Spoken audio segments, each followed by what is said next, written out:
और ये रोशन बेग साहब कहां से आ गए? ये तो छुपे बैठे थे। 1000 करोड़ रुपए उसके लिए निकलते हैं, लेकिन मुसलमानों की आवाज नजर नहीं आती इन लोगों को। कांग्रेसियों को हमारे मुसलमानों की आवाज नजर नहीं आती, सिर्फ वोट नजर आते हैं। वहीं पर एक नई हॉस्पिटल बनी हुई है शिवाजी नगर ब्रॉडवे में। उस हॉस्पिटल में क्या हो रहा है? वो हॉस्पिटल चल रही है क्या? अस्सलाम वालेकुम रहमतुल्लाहि व बरकातुहू। आज जो कर्नाटक रियासत का जो बजट निकला है, जो 2,60,000 करोड़ का बजट निकला है, ये ऐसा बजट निकला है जो बजट गरीबों को और गरीब करने का, अमीरों को और अमीर करने का, माइनॉरिटी को दबाने का, ये जो इनकी साजिश है, बीजेपी सरकार की जो साजिशें चल रही थी, जिसके बेस पर ये लोग हुकूमत में आए थे, उसके लिए और एक कदम इन लोगों का ये बजट है। ये बजट में क्या दिया इन लोगों ने? ये बजट में दिया क्या है? आज जरूरत क्या है? एक तबका है, एक माइनॉरिटी तबका है, उसकी जरूरतें क्या है? माइनॉरिटी को भूल ही गए ये लोग। कौन आवाज उठाएगा इसके ऊपर? माइनॉरिटी क्या जरूरतें क्या है? आज इतनी बड़े मसाइल हुए, हिजाब का इतना बड़ा मसला हुआ, जहां पर सरकार को आवाम की तरफ सपोर्ट करना चाहिए था, वही सरकार है ना आवाम के खिलाफ खड़ी हो गई। आज अगर मुसलमानों की यूनिवर्सिटी होती, आज अगर टिप्पू यूनिवर्सिटी कंप्लीट हो जाती, आज जो उर्दू स्कूल्स की डेवलपमेंट्स हो जाती, तो इस सारा चीज़ें हो जाती, तो आज मुसलमानों की बच्चियों को पढ़ने के लिए एक जगह, बेहतरीन जगह होती जहां पर यह भेदभाव ना होता। लेकिन ये गवर्नमेंट, ये हुकूमत सिर्फ और सिर्फ माइनॉरिटी को, मुसलमानों को दबाने के लिए बनी हुई है। आज ये दलितों के लिए 500 करोड़ निकाल सकते हैं, गौशालों के लिए पैसे निकाल सकते हैं। गौशालों की जरूरत क्या है साहब? जो जितने गौशाले हैं वहां की हालत देखिए किसी ने। गौशालों में खाने के लिए नहीं, उन जानवरों के लिए। यह सरकार इंसानों के लिए बनी है या जानवरों के लिए? अगर सिर्फ जानवरों के लिए बनानी है तो भेज दीजिए इनको बंडीपुर को, जाके वहां की बंडीपुर में वहां पे जाके जानवरों की हिफाजत करने के लिए, बैठने के लिए बोलिए इनको। आज जरूरत क्या है? आज आवाम की जरूरत पे काम करना चाहिए। आज आवाम के पास परेशानी है। कोरोना की वजह से कितने लोग अपनी नौकरियां खो चुके हैं, कितने लोग आज बेरोजगार हैं। उसके लिए कुछ स्कीम्स लेकर आए। माइनॉरिटी स्कीम्स में क्या है? माइनॉरिटी नाम के लिए माइनॉरिटी विंग है। आज माइनॉरिटी मिनिस्ट्री में क्या है? माइनॉरिटी मिनिस्ट्री में कुछ भी नहीं है। एक चीज की इंप्लीमेंटेशन नहीं हो रही है। आप वक्फ को ड्रोन पे मार्किंग करेंगे, वक्फ के ऊपर कितने मसाइल चल रहे हैं। आज वक्फ के ऊपर कई कमेटी बैठी है क्या? वक्फ के इतने हजारों एकड़ की जमीन चली गई, उसको वापस कैसे लेंगे? ये हुकूमत का जिम्मेदारी होती है। ये छोड़कर सिर्फ और सिर्फ मुसलमानों को एक तरफा कर मुसलमानों को दबाने का एक जो कारोबार ये चला रहे हैं, ये कहां तक चलेगा? अगर हम इतने मुत्तहिद नहीं होंगे, अगर हम आज आवाज नहीं उठाएंगे, तो ये सिलसिला चलता जाएगा। कल एक दिन ऐसा भी आएगा कि हमें यहां का हिंदुस्तानी शहरी होने का भी हमारा हक छीना जाएगा। तो ये हम ऑल इंडिया मजलिस इत्तेहादुल मुस्लिमीन इसका विरोध करती है और इस बजट को हम नकारते हैं। ये बजट एकदम बेकार है। ये बजट में कुछ भी नहीं है। ये बजट में कुछ भी नहीं है। माइनॉरिटी को कुछ भी नहीं दिया इन लोगों ने। ये गरीबों को और गरीब बनाएगा। कहां है स्कीम्स? डेवलपमेंट स्कीम्स क्या है इसमें? डेवलपमेंट स्कीम कुछ भी नहीं है।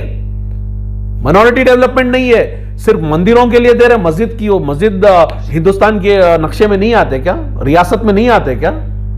जब मंदिरों के डेवलपमेंट के लिए बजट निकल सकता तो मस्जिदों के लिए भी निकलना चाहिए। लेकिन मस्जिदों की माइकों से परेशानी होगी इनको। डेवलपमेंट तो करेंगे कुछ नहीं, लेकिन उसके डेवलपमेंट करने के लिए आप एक पैसा नहीं देंगे। आज मुसलमानों की आज इतनी खस्ता हालत में है मुसलमान। सबसे ज्यादा स्लम्स किसके हैं? मुसलमानों के हैं। डेवलपमेंट के नाम पे कुछ नहीं हो रहा। तो इन सारे चीजों को देखते हुए ऑल इंडिया मजलिस इत्तेहादुल मुस्लिमीन इस बेकार के बजट को हम निकारते हैं।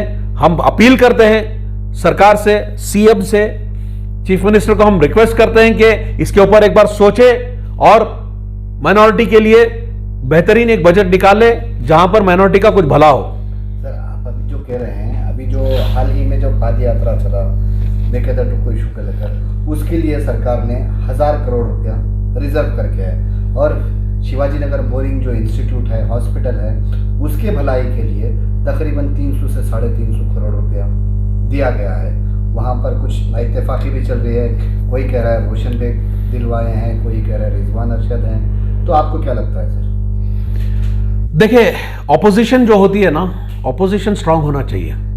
जब ऑपोजिशन स्ट्रांग नहीं होती है, ऑपोजिशन जब बायस होती है, मेकेदाट का पदयात्रा इन लोगों ने किया, पानी के लिए क्या अच्छा किया, 1000 करोड़ रुपए उसके लिए निकलते हैं, लेकिन मुसलमानों की आवाज नजर नहीं आती इन लोगों को। कांग्रेसियों को हमारे मुसलमानों की आवाज नजर नहीं आती, सिर्फ वोट नजर आते हैं।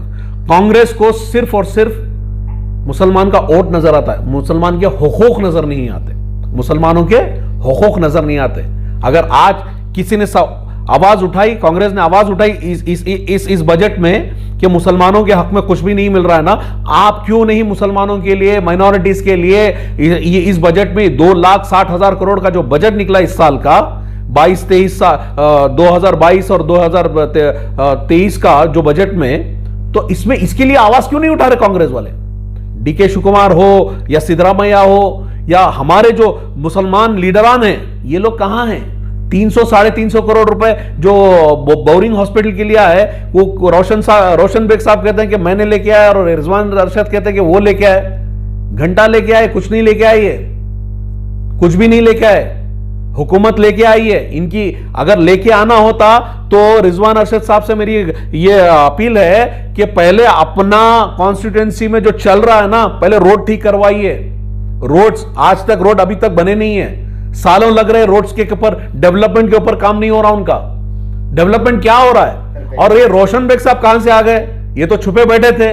पहले तो जो लोगों का माल के इनके ऊपर इल्जामात है, उससे क्लियर होकर आने के लिए बोलिए इनको पहले। उसके बाद ये 300 करोड़ नहीं, पहले 400 जो 1000 करोड़ गए ना आईएमए में जो 1000 करोड़, हजारों के करोड़ गए मुसलमानों के, इन्होंने ही प्रमोट किया था ना उसको। पहले वो लेके आके दीजिए, बाद में गवर्नमेंट हॉस्पिटल के ऊपर काम करने के लिए बोलिए इनको। ये सब बेकार की बातें हैं साहब, ये गवर्नमेंट ने करना था, कर दिया। तो एमआईएम क्या चाहती है? एमआईएम ये चाहती है कि बोरिंग, अगर ये लोग कहते हैं कि 300 करोड़ बोरिंग के लिए लेके आए, 300-350 करोड़ जो भी ये कह रहे हैं, वहीं पर एक नई हॉस्पिटल बनी हुई है शिवाजी नगर ब्रॉडवे में। उस हॉस्पिटल में क्या हो रहा है? वो हॉस्पिटल चल रही है क्या? किसी को नाम भी नहीं मालूम है उसका। एक मुसलमान मेजॉरिटी एरिया में एक हॉस्पिटल खुलती है, आप जहां पर कंबल पोश दरगाह है, वहां के दरगाह में जो औलिया हैं, जो बैठे हुए हैं वहां पर, क्या उनका नाम नहीं दिया जा सकता था उस हॉस्पिटल को? वो हॉस्पिटल रनिंग है क्या? जरूरत क्या है आज शिवाजी नगर की कॉन्स्टिट्यूंसी में? लोगों की जरूरत क्या है? बोरिंग हॉस्पिटल तो आम सबके लिए है, लेकिन शिवाजी नगर में अलग से एक हॉस्पिटल बनाया गया ना, उसकी आज उसकी हालत क्या है? उसके ऊपर किसी ने आवाज उठाई क्या? सिर्फ कोविड के टाइम पे थोड़ी चली, अभी क्या कर रही है वो हॉस्पिटल में, क्या चल रहा है किसी को नहीं मालूम। इतनी बड़ी कंस्ट्रक्शन होके है, लेकिन वहां पर क्या चल रहा है किसी को नहीं मालूम। तो हम ये अपील करते हैं कि अगर आप इतने आपकी आवाज सरकार अगर सुन रही है, गवर्नमेंट सुन रही है आपकी आवाज, तो उस हॉस्पिटल को एक कार्डियो हॉस्पिटल बनाए, कार्डियोलॉजी की एक हॉस्पिटल बनाए, जिसकी सबसे ज्यादा जरूरत है। बना सकेंगे आप रोड नहीं बना सके, हॉस्पिटल कहां बनाएंगे आप? आपकी ताकत नहीं है। आपको जब तक आपके बॉसों से हुक्म नहीं होता, आप तो चल भी नहीं, सांस भी नहीं ले सकते, आप अपने से कुछ कर नहीं सकते। ये इख्तियार नहीं है किसी कांग्रेस के एमएलए को या एमपी को। जब तक उनके बॉसेस, उनके आखा से उनका जब तक उनको हुक्म नहीं होगा, वो हिलेंगे भी नहीं। तो ये मसले पहले हल कीजिए, बाद में बैठ के लड़ेंगे।